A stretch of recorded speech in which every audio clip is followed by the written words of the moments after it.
Good morning students, welcome to your BEd second year class. आज हम लोग BEd के सेकेंड क्लास में शैक्षिक पर्यवेक्षण की आवश्यकता पढ़ेंगे। इसके पहले हम लोगों ने उसके बहुत सारे परिभाषा पढ़े थे, फिर क्या उपयोग पढ़े थे, सब पढ़े थे। आज हम पढ़ेंगे इसकी आवश्यकता। वर्तमान समय में शिक्षा का विकास का साधन माना जाता है। शैक्षिक पर्यवेक्षण उत्तम शिक्षण प्रक्रिया में परिरूपेण या पूर्ण रूपेण मददगार होता है। देश के संपूर्ण शिक्षा प्रक्रिया को समृद्ध करने हेतु शैक्षिक पर्यवेक्षण की बहुत आवश्यकता होती है। यह निम्न प्रकार से है। क्रमशः हम इसको पढ़ते हैं, फिर एक बार इसको बढ़ाएंगे। पहला, शिक्षकों के निरंतर विकास में सहायक। दूसरा, शैक्षिक कार्यकर्ताओं की कार्य क्षमता में सुधार। तीसरा,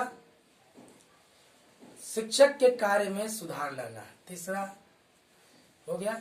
चौथा, कक्षा शिक्षण को उन्नत तथा प्रभावशाली बनाना। अगला, विद्यालय की अंतरक्रिया में सुधार। अगला, शैक्षिक नीतियों का निर्माण करना। 7वां नंबर, व्यावसायिक समस्याओं का निराकरण। 8वां नंबर, विद्यालय संगठन तथा प्रशासकीय कार्यों के लिए कार्य। अगला, नवीन शिक्षण विधियों तथा सामग्री के विकास के लिए कार्य। अगला, शिक्षक वर्ग की तकनीकी सहायता। अब क्रमशः करते हैं। पहला, शिक्षकों के निरंतर विकास में सहायक।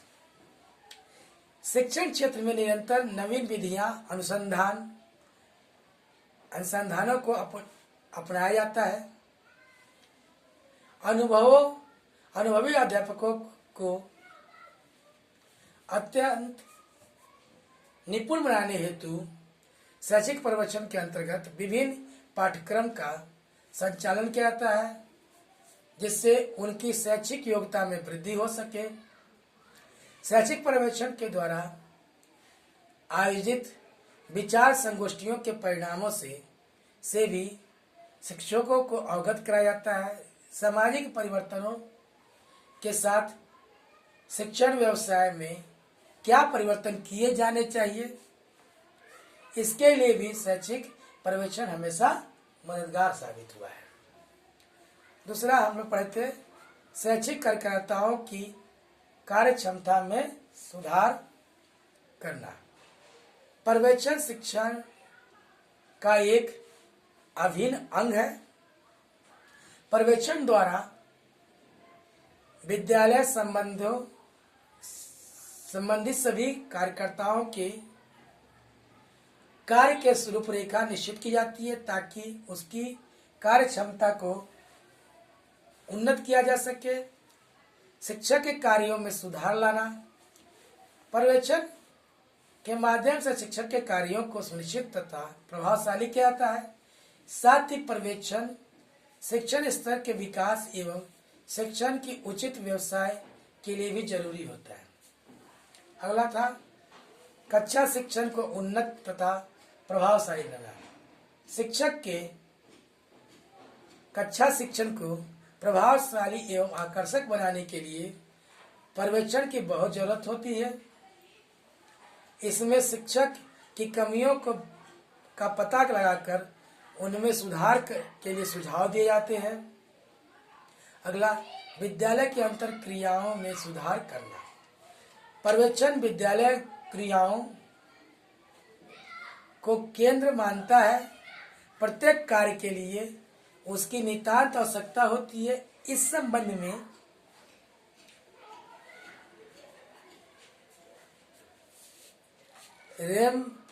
रियर महोदय ने कहा है, पर्यवेक्षण विद्यालय प्रक्रियाओं का गत्यात्मक रूप लिए हुए है।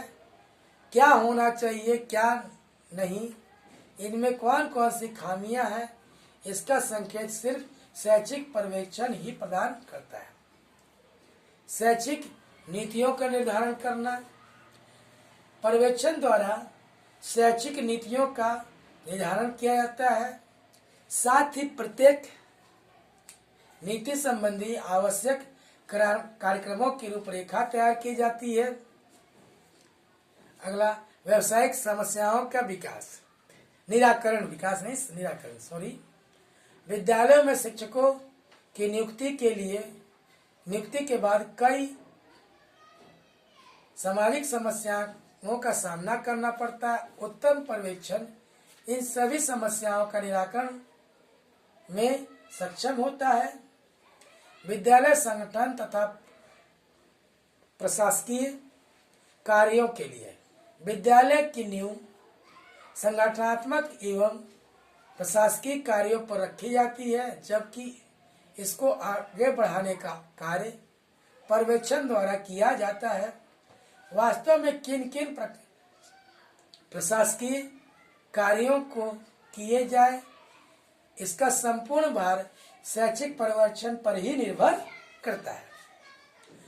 अतः पर्यवेक्षण विद्यालय संगठन के लिए बहुत जरूरी है। नवीन शिक्षण विधियों तथा सामग्री विकास के लिए होना चाहिए। शिक्षण के अंतर्गत नवीन विधियों, प्रविधियों एवं सहायक सामग्रियों के लिए पर्यवेक्षण की बहुत आवश्यकता होती है।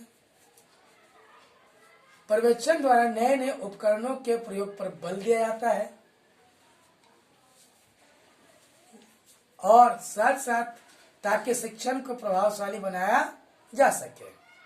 अंततः हमारा शिक्षक वर्ग की तकनीकी सहायता।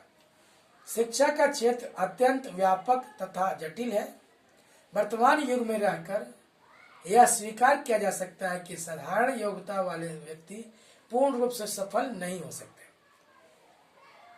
शिक्षण के लिए विविध तरह के पाठ्यक्रम को तैयार करना होता है एवं शिक्षण कौशल को ठीक तरह से सीखना होता है। इसके लिए विशेष कौशल एवं तकनीकी सहायता की आवश्यकता होती है। यह सहायता कार्य उत्तम शैक्षिक पर्यवेक्षण द्वारा ही सफल हो सकता है। हम रिपीट कर दे रहे हैं कि आज हम लोगों ने क्या क्या पढ़ा।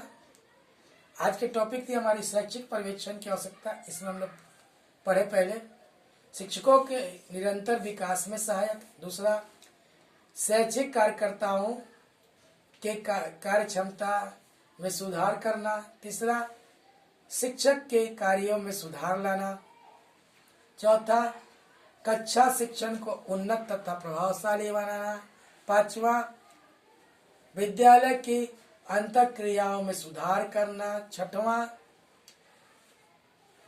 शैक्षिक नीतियों का निर्धारण करना, सातवां व्यावसायिक समस्याओं का निराकरण करना, आठवां विद्यालय संगठन तथा प्रशासकीय कार्यों के लिए कार्य करना, नौवां नवीन शिक्षण विधियों तथा सामग्री के लिए विकास करना, 10वां शिक्षक वर्ग की तकनीकी सहायता। कल जो हम पढ़ेंगे वो पढ़ेंगे हम लोग शैक्षिक पर्यवेक्षण का क्षेत्र। धन्यवाद।